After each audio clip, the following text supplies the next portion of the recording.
reconvene the meeting of the Petaluma City Schools Board of Education. You all rise for the Pledge of Allegiance. Read by Mr. Chair. I pledge allegiance to the flag of the United States of America and to the republic for which it stands, one nation, under God, indivisible, with liberty and justice for all.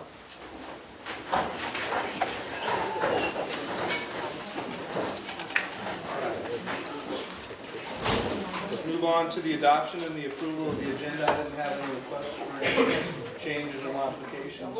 Second. All those in favor? Aye. So we'll stick to the script tonight. We're going to move on to some recognition and presentations. We've got 3 tonight. The first one is going to be Students of the Month, and it's always the best part of these meetings. When we're done with that, let me look at the second one real quick. Now, we're going to take a short break after that. In case I forget to tell you, if anybody needs to leave after that for homework or you've got something very, very important that would be more important than this meeting, so it's going to be very important, we'll take a real quick break and have you orderly walk out. Okay? So, that being said, on to the best part of the meeting, which is the presentations for Students of the Month. So I'm assuming I have some representatives from the different schools here today. So let's start with Kenilworth Junior High School. If you student reps would meet me up front. Do we have a Kenilworth Junior High School student rep? Emily, you're welcome to do it yourself if you like. I was prepared in case I needed it. It's that way every week, isn't it? You guys never really know, do you? Too many sporting events on Tuesdays. All right. So what we'll do, just as some logistics here, so the student rep will call up the Students of the Month. There should be 2 from every school. You'll come up here. You'll stand right about there. You look into the camera for a very uncomfortable 1 to 3 minutes. We'll hear some great stories about you, and then we'll recognize the parents and give you a plaque. And you'll note when it's all said and done, probably about, still don't know how long it takes, but you get onto the Wall of Fame over here. So, why don't you go ahead, please introduce yourself as well. Hello, my name is Pamela Ramos, and I am Vice President to the ASBA at Kenilworth. Student of the Month, January 2013. Let's get the student month up here and we'll give a plaque. All right, Nico Harper.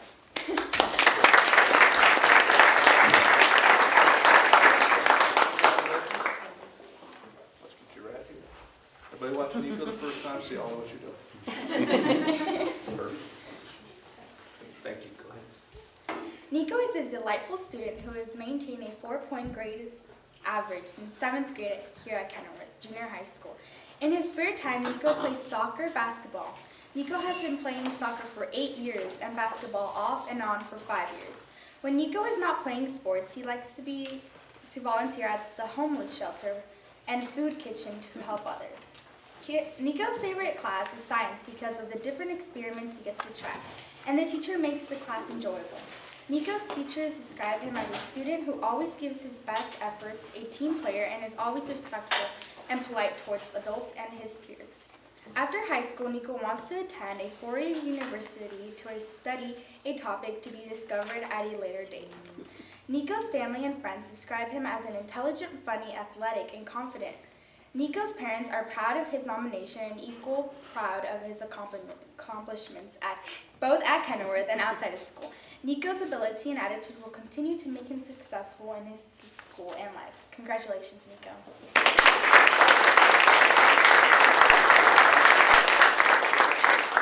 All right. We'd also just like to acknowledge that Nico couldn't do what Nico does without support from Nico's friends, family, and so we'd like to acknowledge it. So if you could stand, please, we'll give you a round of applause as well.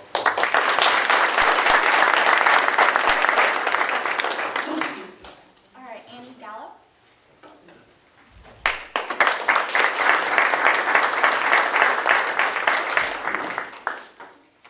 Congratulations. Annie is an 8th grade student who has worked hard at Kenilworth to maintain a 4-point grade average since 7th grade. Annie has been a member of our basketball and track teams. Annie's favorite class is PE because she likes to be outside and being active. When she finishes high school, Annie would like to attend UCLA, UC Santa Barbara, or possibly any university to study a subject to be named later. According to her teachers, Annie is a very hardworking student. She exceeds in her classroom's work and shows a level of maturity not commonly found in a junior high school student. Annie's work, attitude, and classroom performance are expectational. When Annie is not focusing on her schoolwork, she likes to play soccer, basketball, listen to music, and run track. Annie says her friends would describe her as intelligent, nice, athletic. Her parents are extremely proud of her accomplishments and very pleased at her recognition here tonight.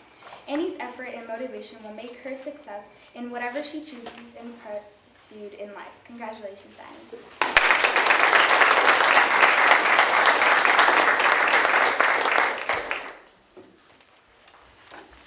And Annie's family?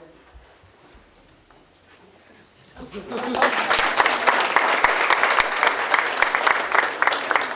Petaluma Junior High School?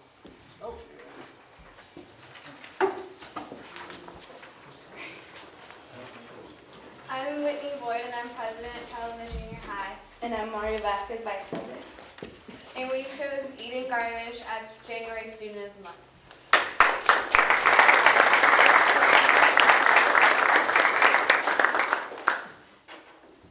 An exceptional student and all-around person, Eden Garvish has been chosen as January Student of the Month for Petaluma Junior High School.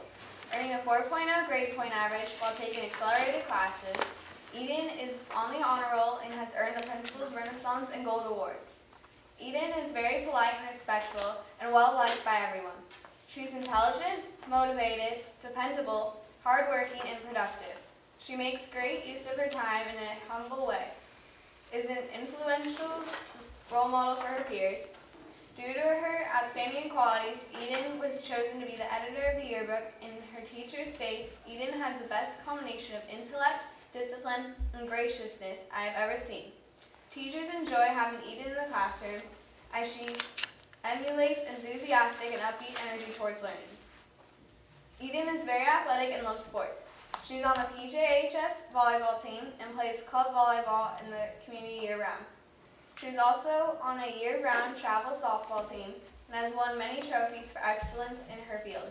She lives on a farm doing chores and helping out with the animals.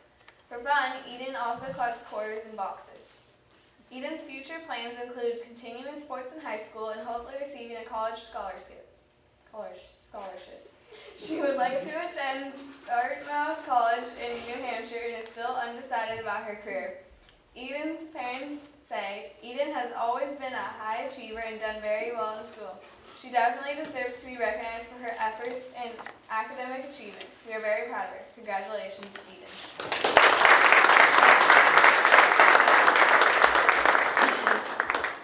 Our second is Romeo. And these are Our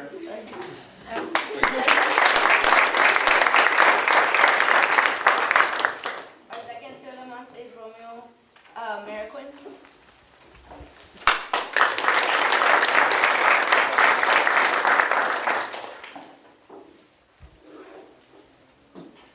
It is not often that a newcomer is chosen as the student of the month at Petaluma Junior High School, but Romeo Mariquin is worthy of the title. A solid student, he is self-motivated, dependable, respectful, and cooperative. Romeo's teachers comment, Romeo is awesome. He is extremely mature, always on task, and has great sense of humor. He is positive influence in class and always does more than his share while working as a group for a project. He is a quiet leader who inspired those around him to work and achieve their goals. Romeo is a great communicator and interacts with everyone on an equal level. He is bright, quick learner with a great future. Romeo enjoys spending time at home and going to church on Sundays. His family is very close to him and goes out to eat every Saturday for family time. Romeo is very responsible and has numerous chores which he completes with a good attitude. Full and active, Romeo is a self-taught musician and loves listening to music and playing his instruments. He plays the harmonica, recorder, electric, and acoustic, and bass, and recently learned how to play the trumpet and alto saxophone at PJHS. Romeo is very excellent about playing at the Giants game this year with the school band. He also has fun playing with his friends in the neighborhood. Romeo's parents say, "My son Romeo is an excellent son. He has a longing in his heart and to do well and studies hard to be an educated student so he can go to a university. He is a young man preparing for life and we are very proud of him. Congratulations, Romeo."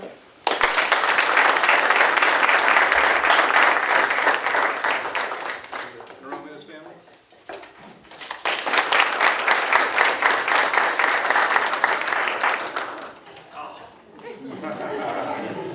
How about Casa Grande? Casa Grande, please. I will stand in. This is an honor. I'm Bethel McLean, Assistant Principal, and the first student I'd like to recognize is Shelby Rocky.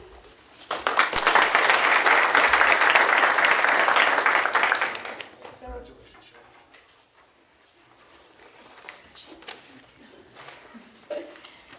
Shelby Rafi has a total cumulative GPA of 4.19 and is ranked 10th in our senior class. She has received Student of the Year award as a freshman and was awarded for being in the top 10 students of her class both her sophomore and junior year. She's had much volunteer experience, including volunteering at her church in the nursery and preschool classrooms and passing out food to underprivileged families in local neighborhoods. Her hobby is couponing at CVS. Shelby enjoys getting things for free weekly and giving them to her friends and family. Her interests consist of listening to music, reading, playing piano, singing, playing games, and solving puzzles.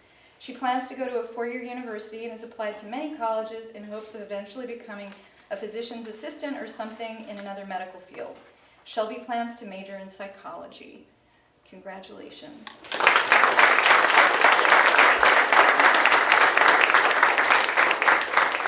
Shelby's family?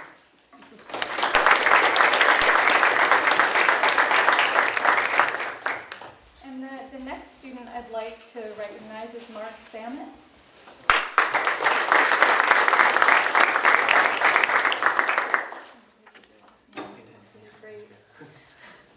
So Mark has had a very fulfilling career at Casa Grande High School, a career marked by a lot of hard work and a lot of growing up. Now with the final semester of his high school career beginning, he's beginning to think about what the future may hold for him. He's applied to many great schools, but has yet to hear from them. If he is to stay in California, his choices are UCLA or USC. Should he leave the state, some of his choices will hopefully be Northwestern University, Duke University, Princeton, or the University of Pennsylvania. He aspires to study civil or environmental engineering in college. His high school career has been marked not only by his stellar performance in school, but also lots of hard work in his second home, the pool. The upcoming swim season will be his fourth season as a varsity swimmer and will hopefully be the fourth time he competes in the NCS competition this May. As a fourth-year varsity swimmer, Mark will be a captain of the Casa Grande swim team. Outside of Casa Swimming, Mark has completed some remarkable swims, including a swim from the Golden Gate Bridge to the Bay Bridge this past summer. At this point, he's uncertain whether or not he'll continue to swim in college. Mark has been helped to reach his achievements by his family, influenced by his sister, who has graduated from Oregon State University in 2010, and by his brother, who's pursuing a degree from the University of Oregon. He hopes to attain similar levels of success. He's also thankful for the constant support of his father, a science teacher at Redwood High School in Larkspur, and his mother, a nursing manager at CPMC in San Francisco. Mark is looking forward to what his future contains. Congratulations.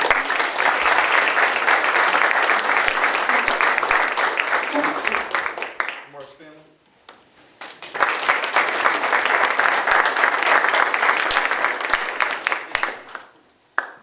And how about Petaluma High School? Good evening, everyone. My name is Casey Page. I'm the Vice President at Petaluma High. First, we would like to recognize Evelyn Espinoza as one of our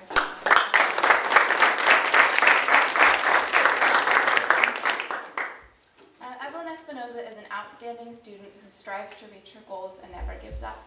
She's been able to keep up her grades and maintain a good GPA while having a part-time job. She makes sure that school comes first, then her job, because she realizes that if school is her first priority, she'll be able to accomplish being a pediatrician when she grows up. She recently got accepted to the San Francisco State University, but is still awaiting her other options before she decides. It would be a dream come true if she got accepted into San Diego State University, but only time will tell.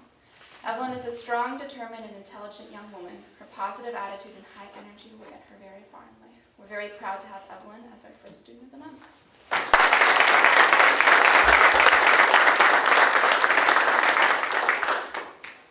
And your family?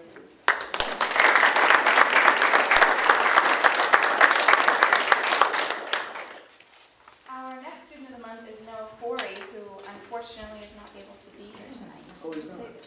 Okay. Well, let's- well, we might. I can take this. We might. Well, we might give it to somebody else. We'll take care of Noah next. And we'll notify him? Yeah. Very good. Okay. Thank you very much.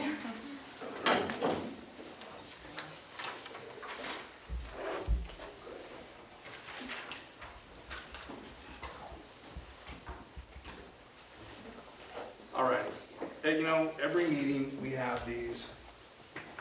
Like I said before, it's the bright point of these meetings. Not that these aren't fun meetings to begin with, but when you see the level of dedication and talent and perseverance and skill and just plain smarts that are actually out there in our district, it's pretty amazing. You have to remember there's 7,500 plus or minus a couple hundred here or there, depending upon cold and flu season, in our district. And there's 7 incredibly bright futures that we just saw tonight. So I hope you're all as proud of them as we are up here. And I also just want to say, I'm struck, and I know we've had this conversation before, a common thing that you keep hearing throughout these presentations is involvement. And for those of you that were from Kenilworth and from Petaluma Junior High School, I'll throw out the challenge flag to you. The number of students that make it back as 12th graders maybe isn't as high as you would think. So let me throw the challenge to you to make it to the wall twice, which is a pretty big feat, and do that by staying involved in your school. Okay? So congratulations to everybody. We're going to take a real short break. I want to encourage you all to stay. We're going to be talking about the budget. Kind of important for you. However, I certainly understand if you've got more important things to do. So we'll take a real quick break, okay? So let's come back with the second presentation, which is going to be Jane Escobedo, Tricia Rast, and Dave Rose on updates on mid-year board goals. And we are punching a little bit since our projector is going out tonight. So we'll have to use your paper point here instead of a PowerPoint. And we're going to talk a little, ours is going to be just a little bit different because we did a last minute update today. So we'll kind of walk you through that also, okay? So as you remember, we have 3 goals for the board this year. And our first goal is, of course, supporting student achievement. So today we just wanted to tell you about CELT because those are the new scores that we have received. CELT stands for the California English Language Development Test, and it is given between July 1 and October 30th of each year, at the beginning of the year. You can see the number of kids that we tested there. The first slide talks about elementary. I'll just point out a couple of little highlights. We had 55 newcomers this year. We had 55 newcomers last year. It seems to be a trend. So we have that, what that says, and that is consistent, that we have about 55 newcomers in the elementary, and those are mostly kindergartners. If you look at that column, you'll see McKinley has 9, and you are wondering, how could McKinley have 9? They're a 4, 5, 6 school. Transitional kindergarten is located at McKinley, so that's why those 9 students are there. Another interesting point when you look at the bottom column or the bottom row there is that we actually gained around 30 EL students in our elementary district between this year and last year, or additional 30 students who took the CELT test this year as opposed to last year. So our population of English language learner continues to grow in the elementary district. There is a nice trend in these numbers where you can see the numbers kind of going up as the children progress through the grade levels. And that is our goal, that the kids progress one CELT level every year that they are here with us in Petaluma City Schools. Okay, the next slide looks at our secondary district, and I'll just kind of highlight a couple of things here also. You can see that in our secondary district we had 22 newcomers last year, 26 newcomers this year, about the same number. Those kids are spread out across our our secondary schools. They are not all in one place. And they require a different level of service because not only are they brand new to our country, brand new to English, but they're also trying to tackle the curriculum and graduate from our schools in 4 years. So the level of support that that newcomers need at the secondary level is more intense. There's a more intensive need. As you go across, you can see once again we've got a nice trend going on. And if you look at our early advanced and advanced levels, that's very significant because in order to be reclassified, you must be early advanced or advanced overall on the CELT and no subscore, reading, speaking, listening, or writing, below the intermediate level. So when you see that drop off from 245 last year in the early intermediate to 206 this year, 88 to 77, that is indicating that we are actually reclassifying students. And we are reclassifying them at a good time in their career. You can see a drop in that last column. In 2011, we tested 559 students on the CELT. This year, 499. That is because we reclassified more students last year, knowing that we were catching up because we hadn't been reclassifying students. So we're really getting to the point now where we're starting to get some good solid EL numbers. Okay? And there is progress. Goal 2 is support for the instructional team, and we're going to talk all about Common Core standards here because that is where the instructional team is focusing. Common Core is coming in. They were adopted in 2010 by the State Board of Education. We have 4 committees working very hard, working together as leaders in the district to implement the Common Core. You see the K-6 Mathematics Committee, the 7-12 Mathematics Committee, the K-12 Curriculum Staff Development Committee, and then our Technology Committee.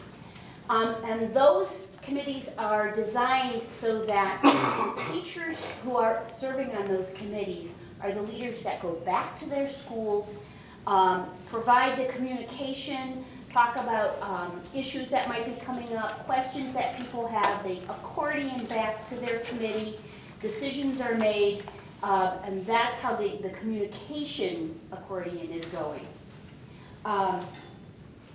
We've had a great success with that design, so we will be continuing it into next year as we move into new levels of implementation. On the next page, you'll see professional development, and I'm just going to talk about an overall theme that we're doing here. So in K-6, we're working on mathematics. There's an introduction phase to the Common Core, introducing the teachers to Common Core, big overviews, this is what it means. These are some of the instructional shifts that are coming. Then we get into curriculum development, and that's with these leaders. And those are the committees that are actually beginning the curriculum development. We are just walking up to that phase in mathematics at K-6, mathematics at 7-12, and ELA history and science as an integrated package focused on literacy at 7-12. Okay? That means that the teachers will be looking at the standards, packaging them together, what standards go together, what kind of curriculum resources are they going to need, what do we already have, in the textbooks that we are already using? What can we pull off the web to kind of fill things in? And then making some decisions about what's going to get taught when at each grade level and in each subject area. Could you just talk real briefly about the committee makeup? The committee makeup is, there's usually 2 representatives from the high schools, 2 representatives from the junior highs, actually 2 representatives from the elementary schools. It depends upon, like the K-6 committee is only K-6. In elementary and now so also at the 7-12 grade levels, 2 of the principals or 2 of the administrators are actually leading the committees. I'm their backup, and I help them plan them, and we put them together. I help coordinate all the communication that happens, but the principals are actually leading the committees. The teachers are serving as the members of the committee and are the communication mechanism going back to the school. Okay? Each committee walks away from the end of the meeting with a top 3. It could be 3, it could be 5, depends. And that is what is communicated back to the schools and how we gather input back. So, for example, 712 right now is considering traditional mathematics pathway, Algebra 1, Geometry, Algebra 2, Trig, or an international or an integrated pathway, which is Math 1, Math 2, Math 3. So one of their top 3 was to talk about those 2 different pathways back at their schools and to bring the input back from their departments back to our next meeting in February. So that's one example of how that works. Okay, and you can see that we're working in that way in each one of our areas. ELA, History, Social Science, and Science is really focused on literacy, and right now we are focusing on argument and how we bring argument across all of those subject areas in our 712 instructional program. Okay? That's just one section of the Common Core, but that's where we've chosen to focus. Implementation timeline. So as you know, these will be, the first time Common Core will be tested will be in 2014-15, spring of 2015. It will be testing English Language Arts and Math, and it will test grades 3 through 11. That's what we know for sure right now. We have had the opportunity to already give the Smarter Balance once at San Antonio High School in a small scale trial, and we will be giving the Smarter Balance at least four and possibly more pilot schools. And this is brand new information. I just emailed it to the principals. Casa Grande, Petaluma Junior, Grant Elementary, Valley Vista Elementary will be testing various parts of the Smarter Balance this spring in a pilot. Sonoma Mountain has been identified, but I did not get communication about what they're supposed to be testing, so I have to call them again. And then we have a couple of schools who are volunteering. They're raising their hands and saying we want to try it out. So we'll be helping them get that opportunity realized. CST, we have received word from the state board that CST, there were recommendations made for CST beginning next year, not this year. And the recommendations are that we will only test the sections that are required by NCLB, no child left behind. So that means only grades 3 through 11. And it means that there'll be no end of course exams, which would be like a separate biology test or a separate earth science test. It also talks about the elimination of the Kappa and the CMA. The Kappa is for severely disabled students, and the CMA is for students who are resource.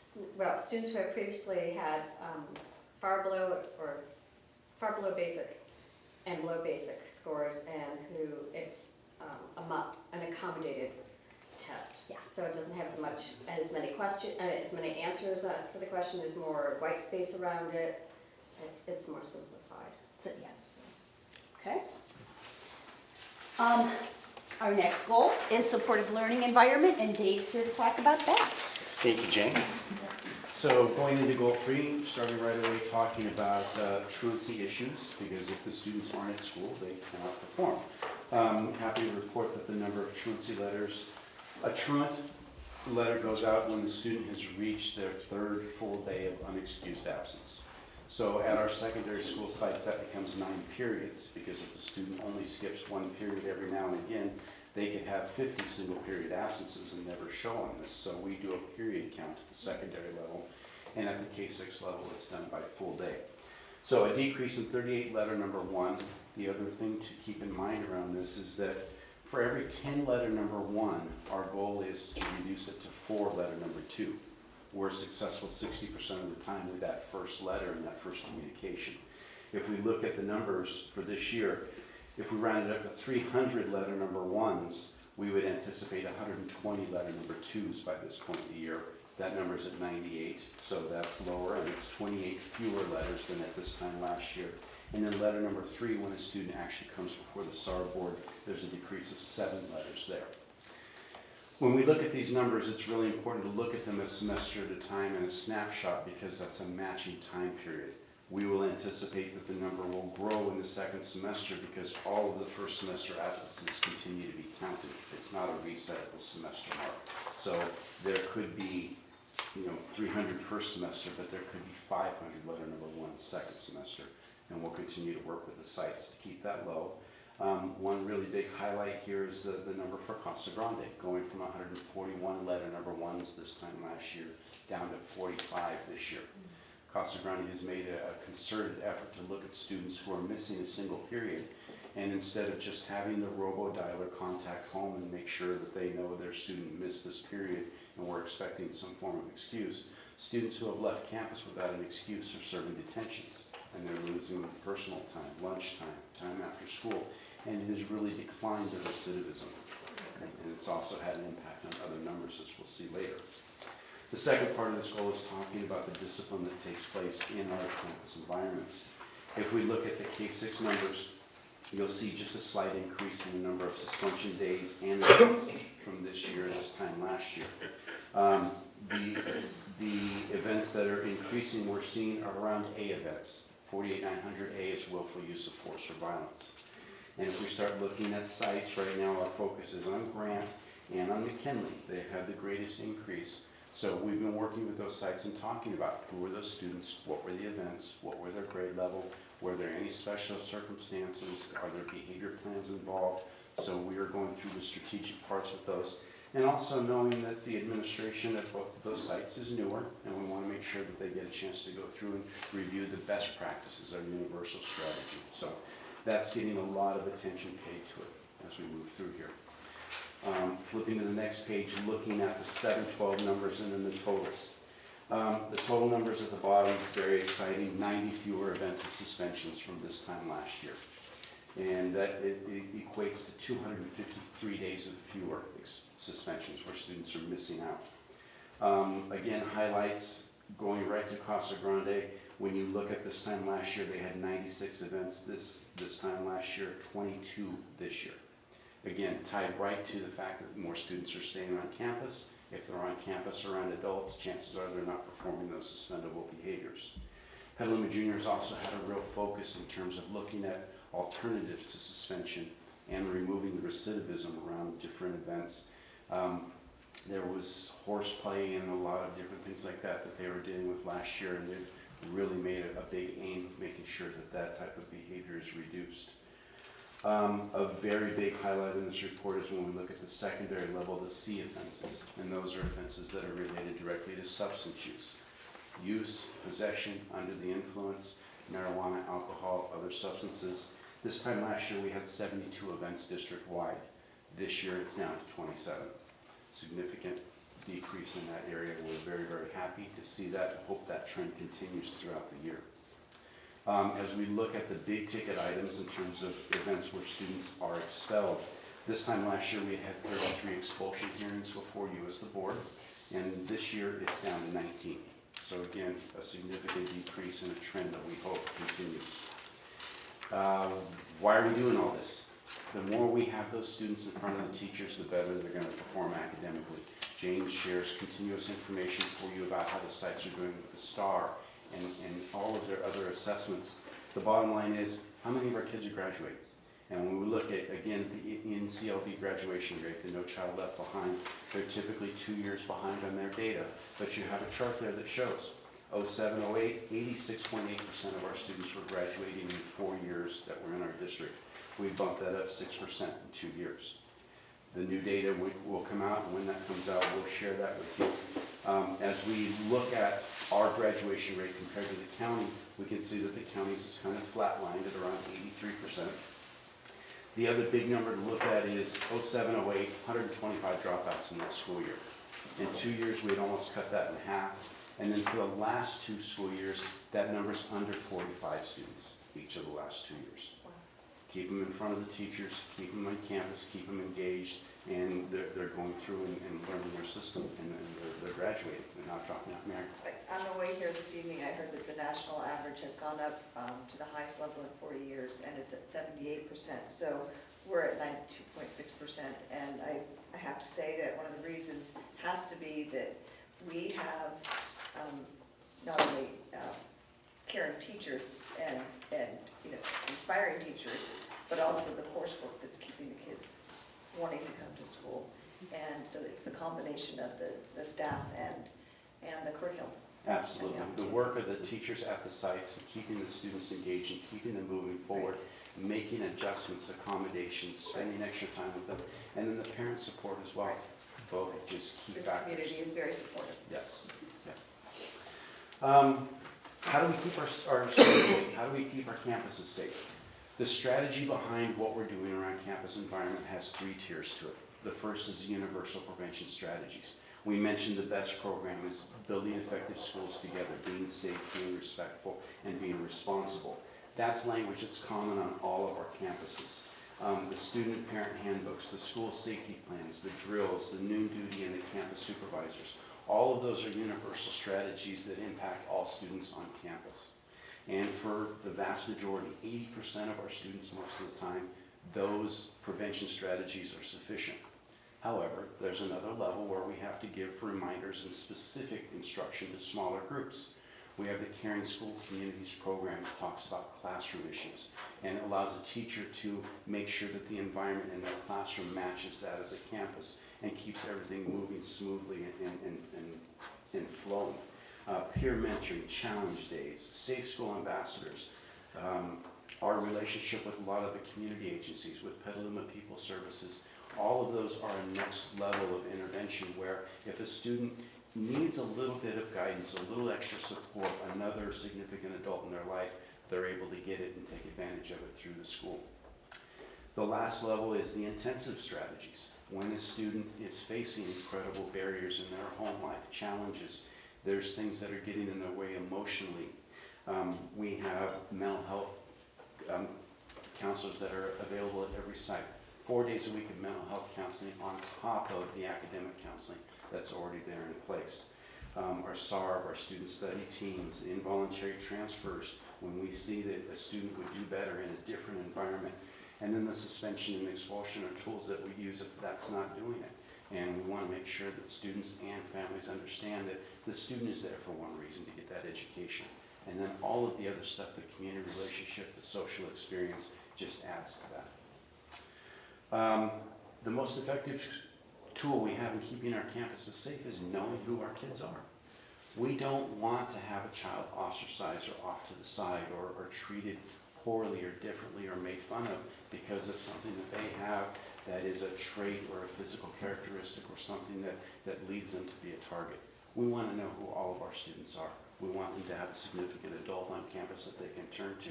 We want to help them have social relationships. Creating those opportunities for success for all students happens district-wide. The parental support and involvement is key and critical, and the options and supports for students that cannot versus those that will not. We'll handle the cannots. We have the legal means of doing it. The will not, we really want to address and put them in an environment where they're ready to move forward. And the last piece of that is being ignored, forgotten, or continually frustrated is not healthy for any individual and can have eventual impacts on the classroom and the campus. We don't want any of those impacts on our campus. We want all of our students to want to come to school and to be able to move forward. Any questions? I guess I just have one real quick one. We just got the SRO back at Petaluma High School. Talk about your feeling and impact. I know it's only been a couple of weeks, but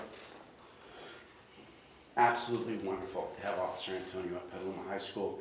I know the chief and the district both wish that we had enough money to have an SRO at all of our secondary schools and representation on all of our school sites.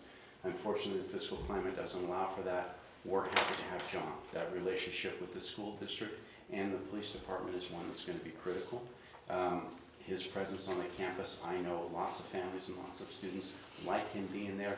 And he's not just there as an enforcer. He's there to bring another community resource onto our campuses to help solve problems and to help support our students. thank you, Dan. You bet. Anybody else?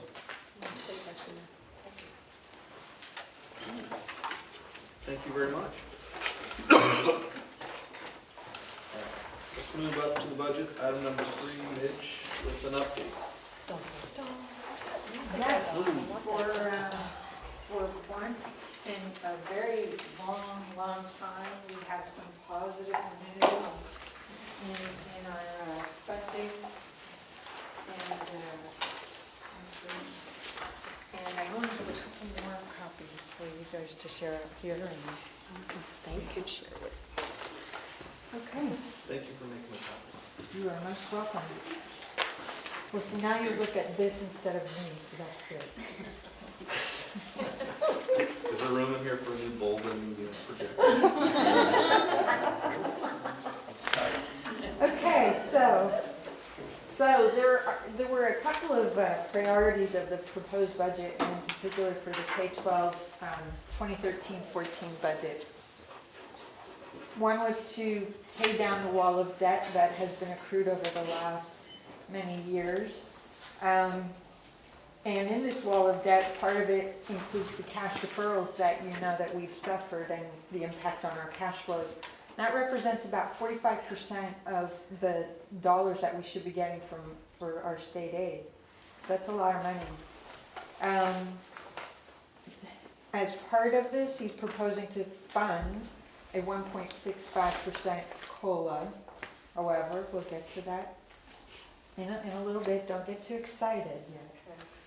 Okay, but that's still positive, and even though that won't add to the quote-unquote 22, almost 23% deficit factor that we have, there's no mention of that deficit factor in this proposed budget.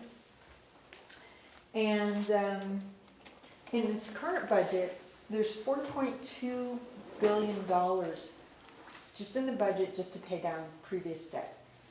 So Which debt?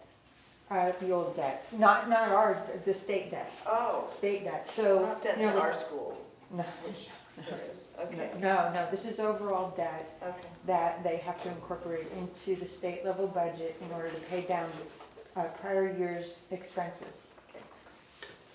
The second thing, and this isn't in any order of priority, but establish a new funding model. In 2012-13, you know, he talked about the weighted student funding formula. And when the education community heard about what he was proposing, it would have had major winners and losers, and the education community said, time out, more time needs to be devoted to this. So it's back again with a new name.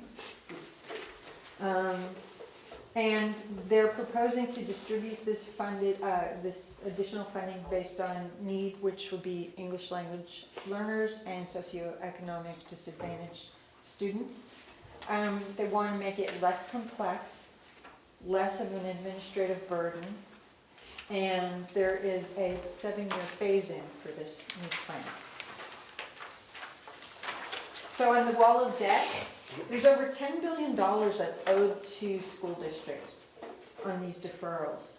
In the current year, 2012-13, the Cash deferrals were reduced by $2.2 billion. In 2013-14, they're proposing to do another $1.8 billion. So that's leaving about $5.6 billion still on the books that's owed to K-12, and they're talking about paying the rest of that down by 2016. And there's a lot of factors involved with that, one being the economy. So we'll see how we move forward. It's getting better, but slowly.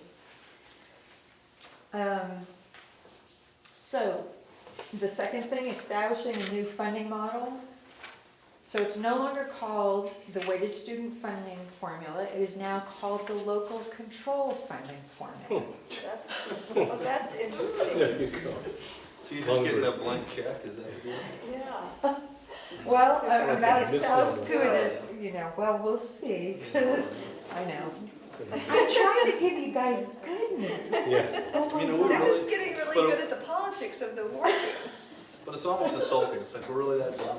Oh, you changed your name? Oh, okay. Well, I think he took such a bashing for the previous one that they should back off of that. And his desire really is to give the local agencies more control over how they spend the money. Okay. For example, right now, when we get our EIA funding, we can use that funding to provide services to certain schools who meet certain criteria. But if school, X over here doesn't meet that criteria, but they still have some small population of that group, we can't use any of that funding to support that. Those students. So he's talking about freeing that up so that we as a district and as a board could make those decisions about, well, they still have a population that we need to serve. How are we going to do that? So now this thing called the LCFS would replace revenue limits and most of the categorical programs as we know them. And most of the categoricals at this point have been folded into this Tier 3 flexibility that we've been talking about for the last 5 years. Basically, we have freedom to put them to the places that we need to. So generally flexible and could be used for any educational purpose, not administration though, because, okay. I thought you wanted to add something. Elements of the proposed formula. So they're talking about establishing a base grant. This amount of $6,816, I believe it's based on what a unified district would currently be at, or what they think it should be at. And that amount includes this statutory COLA of the 1.65%. Then they're talking about doing differential adjustments. So you have different grade brackets. So you have K3, you have 4 through 6, you have 7, 8, and then you have 9 through 12. And I don't know if you're aware, but that kind of funding model really follows what the charter schools get. And we've thought for a long time that model makes sense because those grade levels have different costs associated with them. So for example, yes? Is there a provision for a special ed category in there, state level? Special ed is outside of this bucket. Okay. So for example, the K3 bucket of money, so there's the base amount, but then they're going to add an amount on top of that so that we reduce class size to no more than 24:1. However, on the local level, if there was a bargaining agreement that made it 25 or 26:1, they would honor that, but I think that's only through 2021 when this would be fully implemented. At least that's how I read it. And then on the 9 through 12 grade span, there would be a component of additional funding for career tech ed classes. That would be nice. Yeah. So, going to the next page. So, additional funding would be based on the demographics of schools, including English learner population, and the free and reduced population. And another thing that we really haven't tracked, I don't think very well, is foster youth. That will be a specific group that will get additional funding. Two areas that won't be folded into the categoricals that won't be folded into this are transportation. And we know what the fallout was that about transportation when they talked about cutting the whole thing, and it would have decimated, several districts throughout the state. And then the targeted instructional improvement grant funding. What is that again? That is, Jane? I believe it is tied to our two small campuses. Okay. But I will verify that Okay, for you. thank you. Midge, Yes. is there anything in this LL, what do we call Local control. that would provide additional funding? Because we're trying to target subgroups that need us additional. So, is there anything on the other side of that spectrum? In other words, is there anything targeting GATE or college prep or music or? No, if you look at, when we get to that slide, you're gonna see the programs that are combined in already to the regular, what would be considered the new regular funding under the LCFF funding model. So, but no, those are part of the categoricals that will be folded into this. Into a base funding amount. Mm-hmm. Right, so all those other things would be part of base funding. So, this next slide shows what the entitlement calculation might look like. Again, you can see the amounts by grade span. You can see the adjustment factor. They added on 11.2% for class size reduction and 2.8% for CTE. And then, let me see. So then after those amounts are added on, for a population of district-wide eligible percent of students for, say, English language learners, and then foster kids and free and reduced students, you would get another 35% add-on of that amount. Times the percentage of eligible. Right. Right. And so if you had 25%. Right.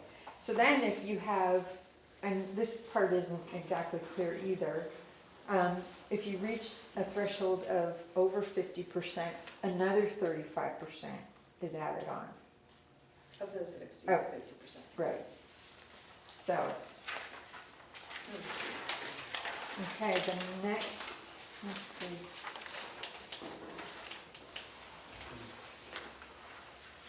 Okay, and I already shared that with you regarding the K-3 class size reduction, 24-to-1 max.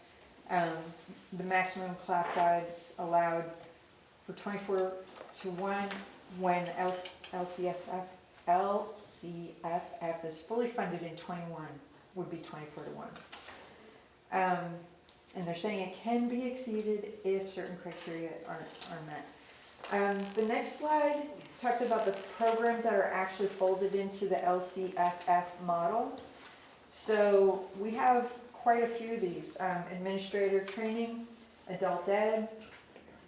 We don't have adults in correctional facilities funding. We do have advanced placement grants programs, which we forward onto our high schools for providing those AP testing. Ag-Voc Ed, which we have at Petaluma High School. We don't have alternative credentialing. We do have an apprentice program, and it's run through our adult ed program. The art and music block grant, the question that you just asked about, Troy, the art and music. The California High School exit exam funds that we receive. Cal Safe, which is run at our San Antonio High School campus. The charter schools, the certificated staff mentoring and the charter school block grant don't fall into our world other than Cherry Valley and the 6th grade academy. Community-based English tutoring, that's a program currently being operated by our adult ed program still. Deferred maintenance is folded into this program. So this is going to be interesting, and they did have an interesting cartoon slide of, this truck hauling down, deferred maintenance and facilities and some of these other things that are folded into here, going to not a very good place. So with this local control funding formula, if we don't take care of those components of deferred maintenance, for example, we will suffer the, we will suffer the consequences. So, So it would reduce the number of reports that you have to do. one could only hope. Okay. I don't know, It could reduce. yes, that There's would no be guarantee. very nice, but we'll see. I won't get too excited about that yet. Economic impact aid, educational technology, GATE, gifted and talented education, the grade 7-12 counseling, high school class size, the 9th grade class size reduction program that we had, instructional materials block grants, and the K-3 class size reduction and national board certification. So we have much more. Yeah. Yes, these are a lot. So when you think about how many programs we've been operating and getting separate buckets of money for all these years and doing separate reporting on, and not only do we do it once, but we do it twice because we're two separate districts. So, yeah, yes. So, in looking at the number, the sample number, how does that compare with revenue and all the other stuff? We have no idea yet. Okay. Because, there's several layers to it. One is we don't have enough information, and our understanding is the Department of Finance is supposed to be working on, over the next couple of weeks, putting all of the statewide data together so that hopefully we're not going to have any losers in this formula.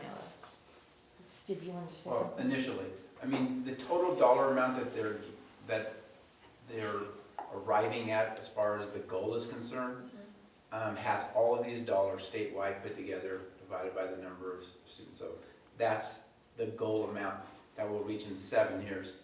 How our variance from that goal amount would determine how much we would receive, but we have no idea, as Mitch stated, as to how much that is at this time. So what does that do to the revenue limit? Eliminates the revenue limit, it The whole eliminates thing's gone. virtually all categoricals, all those funds, all these funds get So put into one pot. the Marin County School right now that's getting, The basic aid element is that, for the most part, they will keep their local funds. You would anticipate they're going to lose their categorical funds, because if they're here and the goal is here, they would get no additional state support, but they would get to keep their local property tax dollars.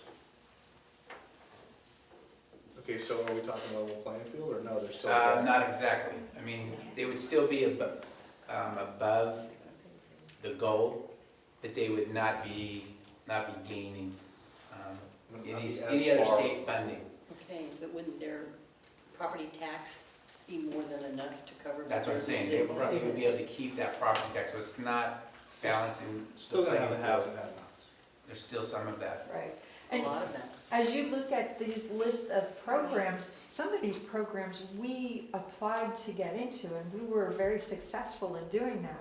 So as they pile all this money together and then look at our district and see where we shake out on the funding tree, I don't know where we're gonna fall in that. The other thing is one reason why we are still two separate districts is because our 7-8 grades are funded at the high school level. In this model, obviously it's bracketed, and how that piece will shake out will be interesting. Right. So there's too many unknowns, and basically I did not do a budget update because it's pretty much, until this actually does happen, we're under the current law. Right. And I really don't have any new news for you. Right. other than this proposal. So Midge, is this, the enabling legislation for this would be the budget, or would it be something different? That's a very good question, and right now, obviously, this is part of the governor's budget proposal, but you have the legislature saying, time out. We don't want this as part of the budget proposal, we think this is policy, and we want, Control over the policy. yeah, and so if it goes down that path, there's potential for things being plucked off that won't get added in. And also, it could extend the implementation of this. And so, from our perspective, Steve and I have talked about it, and we think that this actually is not a bad plan. It may have some unintended consequences, but this is far, far better and much more well thought out than what we saw under the weighted student funding formula. So we would be in support of this. But it doesn't in any way tackle the other side of the equation, which is the revenue side of how the state's getting their money, and the fact that this is still gonna be a very cyclical peaks and troughs. Well, Sort of a proposition, isn't it? for the next, 5 to 7 years, we have, temporary measures in place to help support this. Then California could hit its own fiscal cliff. I mean, basically, once those temporary tax measures, expire, it's really gonna depend on where the economy is in recovery and our jobs, and they actually talk about, school services talks about, we have to build infrastructure. It can't just end here. We have to talk about, drawing businesses to our state to create the jobs for our students who graduate from here to have. So, Does this, I'm sorry, go ahead. The revenue limit, the Prop 98 situation, how does that, is that like completely skirts the law?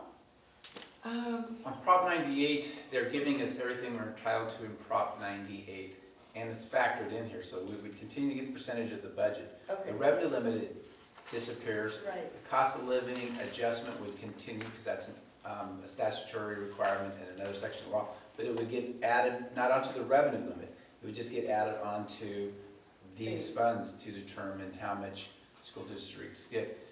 He's also taken the goal eliminates the deficit. So if he reached his goal in 7 years, the deficit would be paid off, that 22% that Midge spoke to earlier. So it is an aggressive plan.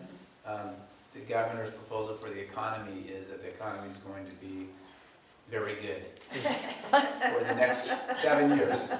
And we'll have the resources to meet the goals. Despite what the economists say. Well, we've got that taken care Yeah. And pigs will fly and the sun will rise in the west. Couple of points. One was, you mentioned, when they're folding it in, are they gonna put any restrictions on that money of what could be used for infrastructure versus admin? Or any, I should say, labor, there pensions, that is sort of thing? language speaking to administration, and I don't know how they would implement that, and I don't know that they went address that at all. Speak to that, but in this plan, this is going to be a very interesting situation with a democratically controlled, more than 2/3 majority at the legislature, because these categorical programs, these are Democrat programs. Right. And are they going to allow, and this is a local control, they want it to come to the school board. Right. And the school board determines how the funds are allocated at your district, meeting your needs. Right. So will the Democrats take the strings off, which they've done during their session through necessity? Right. Because they couldn't keep the strings on and allow districts to meet our financial obligations, so they've taken up. This proposal is to continue that and to put the control here. So if the legislators are willing to accept strings off of all of these 2 pages of programs, then we will have the ability. The one thing that I would anticipate occurring is a significant decrease in the size of the state Department of Education, because most of those most of the Department of Education is to monitor and oversee I the think that would strings be on programs. fabulous. That sounds like a really good idea. There's some savings. And Oh, yeah. the second point was more to Troy's point. So do they have anything built in when you have these natural ebbs and flows of the economy and the income tax and the taxes that go up to the state? Is there anything to protect us against continued deficits? Because that's what we're suffering from now. They just, oh, we can't give any money, so just carry it on the books. So do they have anything to protect against that? I think it's the Education Protection Fund that they're talking about. Which disappears in part of it in 4 years and the rest of it in 7 years. Yeah. When So- everything's. and That's there's Prop that fiscal 30. cliff. There's our cliff. That's Prop 30. Well, that's what I'm wondering, that, they're trying to protect against that so that, but at some point in time, the state can just say, sorry, we don't have enough money to give you. Right. That's what they've done in hard times historically. Yeah, so is there anything to act as a buffer to fix that problem? No. Okay. So, anyway,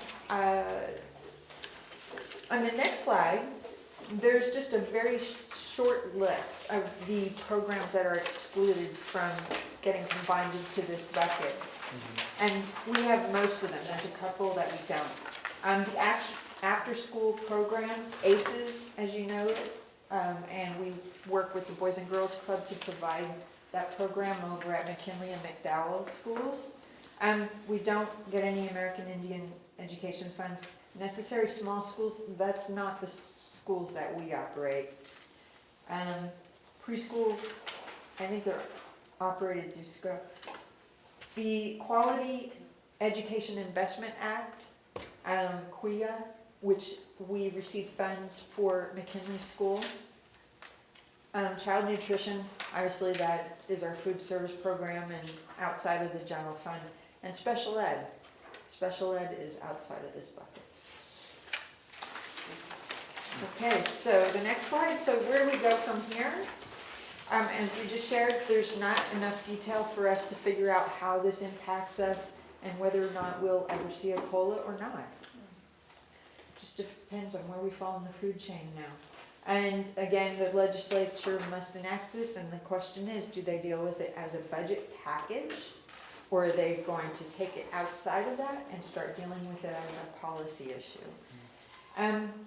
Another component is the mandated costs. There's 2 additional mandates that are being folded into our block grant, which we are very happy. We actually received our mandated cost block grant already 100% in this school year. It's amazing, isn't it? Yes.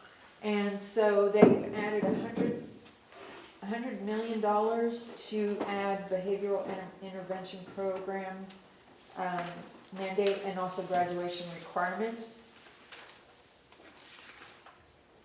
But it does not include anything of the dollars that's owed to K-12 for prior years. Okay, so they're funding current. And the other interesting thing about this is they're pretty much fully funding this block grant, but if you wanted to opt to do the old method of submitting your timesheets and claims, there's only $41,000 budgeted for that, sorry.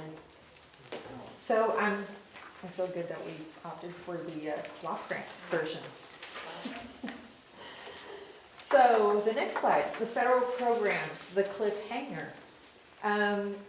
So the fiscal cliff got moved. Now it's just hanging on, and they will be dealing with some of the issues regarding the federal fiscal cliff sometime in March. March 20, well, let me see, they have until March 1st.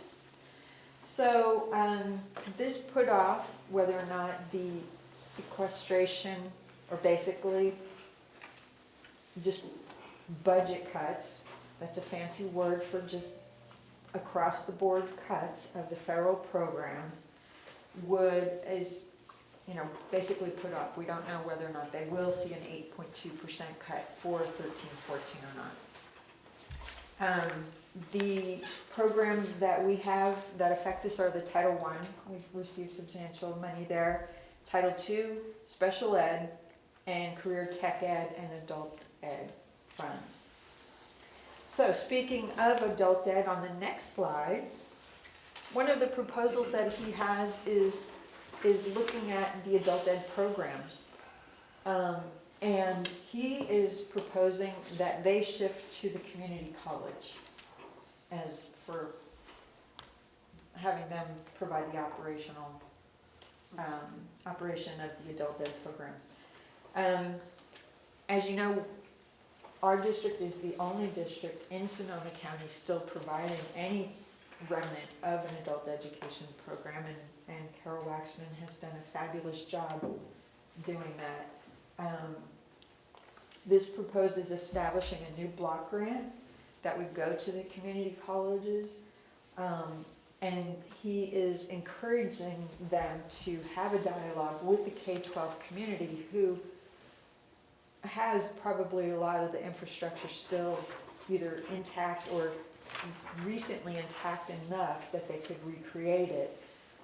Because you're gonna have issues of facilities just alone, that will be an issue. So contracting with the K-12 groups and coordinating that. And another thing is the location of a community college. Typically they're in, unless they have satellite campuses, they're typically in one place. And you talk about, you know, counties that are quite large. Well, how would people, the reason we have adult ed is because of that. Or one reason we have it is because of that. It became a more community-based thing. So it'll be interesting to see how that goes. Steve, did you want to add something to that? No, just looking at the rest of the report, you know, Okay. flexibility we know is coming to an end, and she, you know, lists the programs that we've received flexibility for in the last couple of years. And so in the next couple of years, both class size reduction and all the flexibility will end if they don't adopt the local control funding mechanism. So, let's see. So really, I did not prepare any updated financials related to our district, but I'll bring them at our second interim report. Is that So, March? yes. I think it's March 12th. Wait, is that right? It's a whole lot of change. They're Yeah, trying, yeah. I gotta give them that. So I know this was longer than you're used to, No, so no, my this is good apologies. stuff. It's all good It's just, stuff. yeah. When do you think you'll have more significant information? Well, when we left the conference, they said the Department of Finance is feverishly working, and I hope to have some information out in the next couple of weeks. So we'll see how that goes. And it really, they're gonna be the only ones who can do that. Right. Or maybe school services might be able to do something Able to like that. calculate it. The real tell will be the budget act that the legislators propose and are considering. So do they incorporate the local control funding formula as a part of that, or do they separate that? Because if they separate it and deal with it as policy, it will not go into effect for 13-14. It will be 14-15. Okay. Okay. Any other questions? Thanks, Thank man. you. Thank you. You're most welcome. Let's move to the approval of the minutes, January 8th. I believe everybody was here and eligible to vote on those, so I'll take a motion. Second. All those in favor? Aye. Aye. Passes 5-0. Next on the agenda is comments from the public. Do I have anybody in the public that would like to make a comment on items not in the agenda? I'm going to blow right past that. And move on to report activities. School board members, we've got site visit to Petaluma High School, site visit to Carpe Diem, varsity basketball attendance and announcing of the games, and the Casa Grande Career Pathways Showcase. Smells really Does anybody nice. want to expand on any of those? I was just really impressed with the students that presented at CASA, and I went over the hatchery, got to see the hatchery, and again, great young men working there that night. And they were lovely. It was really neat to see. They had just finished clipping the fins of Oh, yeah. 40,000 fish by hand. Folks. 40,000. It's very, very fun. Did they let you do some of it? No, but Because I've done it I had to call quickly and say, I've lost my childcare for the evening, may I bring my kids to this? And they said, sure, and so of course, after the presentations of, so let's go see the fish. And the students were so nice, the boys, let them come back, and they took some fish out and compared some, look how big this one is, must have been, born earlier. And my kids were all aghast and sent pictures to my husband. He thought it was just the best program he'd ever seen. Very good. It was very impressive. Nice. All right, so moving on to the consent agenda. I will accept a motion to. Second. All those in favor? Aye. All right, so that all goes through. So let's go through our hold items in admin. And the first one is item 4, Resolution 121309. Recommend a motion that Resolution 121309 of the Board of Education of Petaluma City Elementary and Joint Union High School Districts designating an alternative holiday in lieu of a regular holiday in the 2013-2014 school year be adopted. So moved. Second. So this is moving Admissions Day to the day of, the Wednesday before Thanksgiving. I'm just curious, why is this something that we have to actually? Because we're supposed to take Admissions Day off, but we have the flexibility to move it to another date. So by resolution, the board So will this takes new- advantage of that flexibility. Will this new budget change our ability of No. flexibility on the? We'll have to. No flex. This is local control that you have now. All those in favor? Aye. All right. So then item number 5, and I actually thought we might have somebody speak about this tonight. Recommend a motion, this is that the board approve the 2013-2014 student attendance calendars for the traditional and year-round calendar schools. So moved. Second. Do we have any discussion on this? Just to share with you that this has 180 school days and staff development days built back into the calendar. So we have not negotiated that at this time, but with those days, Strongly recommended. 190 in. yeah, we thought about it. So we will go through the process.